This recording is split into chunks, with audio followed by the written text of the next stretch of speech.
Assalamualaikum warahmatullahi wabarakatuh. Perkenalkan, nama saya Deka Juliana Audia, NPM 5021244, mata kuliah Telaah Kurikulum. Dosen pengampu Bapak Tio Gusti Satria, Magister Pendidikan. Pada pertemuan kali ini, saya akan membahas tentang strategi pembelajaran kurikulum Merdeka pada kelas tinggi.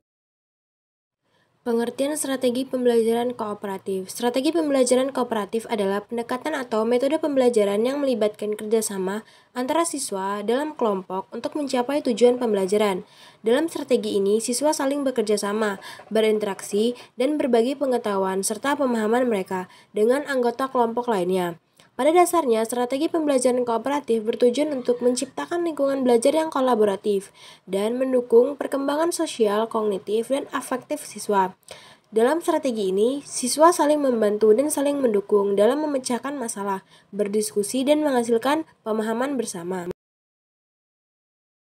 Kelebihan strategi pembelajaran kooperatif. Kolaborasi dan keterlibatan. Strategi pembelajaran kooperatif mendorong kolaborasi dan keterlibatan aktif siswa dalam proses pembelajaran. Siswa bekerja sama untuk mencapai tujuan pembelajaran bersama, berbagi ide, diskusi, dan saling membantu. Ini dapat meningkatkan pemahaman, konsep, dan memperdalam pembelajaran siswa.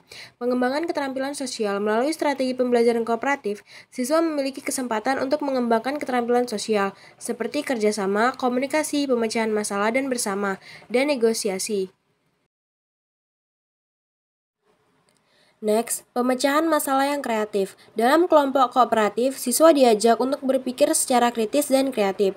Mereka dapat saling mendukung dalam mencari solusi yang inovatif, melihat masalah dari berbagai sudut pandang, dan menghasilkan ide-ide baru. Hal ini dapat merangsang pemikiran kritis dan kreativitas siswa. Peningkatan motivasi. Kolaborasi dalam kelompok kooperatif dapat meningkatkan motivasi siswa. Mereka merasa lebih termotivasi untuk berpartisipasi, berbagi pengetahuan satu sama lain.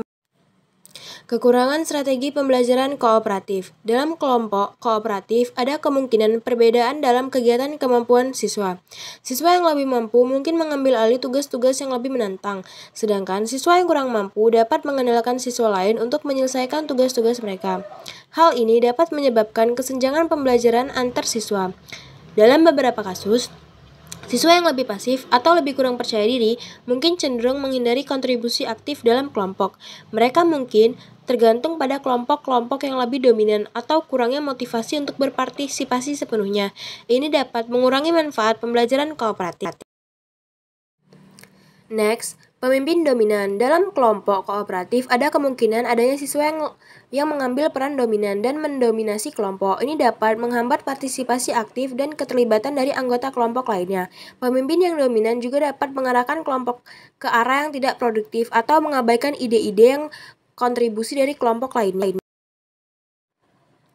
Strategi pembelajaran kooperatif cocok digunakan pada mata pelajaran kelas 5, mata pelajaran IPAS dengan tema Bumiku Sayang, Bumiku Malang, karena melalui pembelajaran kooperatif, siswa dapat bekerja sama dalam kelompok untuk mempelajari konsep-konsep ilmu pengetahuan dan sosial yang berkaitan dengan lingkungan. Mereka dapat melakukan penelitian, diskusi, dan berbagi informasi tentang dampak negatif dan positif manusia terhadap lingkungan, serta mencari solusi untuk masalah lingkungan. Dalam pembelajaran kooperatif, siswa saling berinteraksi dan berbagi pengetahuan mereka. Mereka dapat berdiskusi tentang topik-topik yang berkaitan dengan tema Bumiku Sayang, Bumiku Malang, seperti pemanasan global, perubahan iklim, keanekaragaman hayati, dan sebagainya. Proses ini membantu memperdalam pemahaman siswa tentang isu-isu lingkungan yang sosial yang relevan. Next, melalui kerjasama dalam kelompok, siswa dapat meningkatkan keterampilan sosial mereka, seperti kemampuan berkomunikasi, mendengarkan, dan bekerja sama. Mereka belajar untuk menghargai sudut pandang orang lain, berbagi ide, dan mencapai konsensus dalam mencari solusi untuk masalah yang dihadapi. Pembelajaran kooperatif mendorong siswa untuk melakukan penelitian, eksplorasi lebih lanjut tentang isu-isu lingkungan dan sosial yang berkaitan dengan tema buku. Mereka dapat mengumpulkan informasi dari berbagai sumber seperti buku, artikel, video, dan wawancara dengan ahli. Dalam pembelajaran kooperatif, setiap anggota kelompok memiliki peran atau tanggung jawab yang jelas. Mereka bekerja untuk mencapai tujuan kelompok yang menyesuaikan tugas yang diberikan. Hal ini mampu mengembangkan sikap tanggung jawab individu dan memperkuat kerja tim. Baiklah, itulah materi yang dapat saya sampaikan. Jika ada salah kata dan pengucapan, saya mohon maaf. Kepada Allah, saya mohon ampun.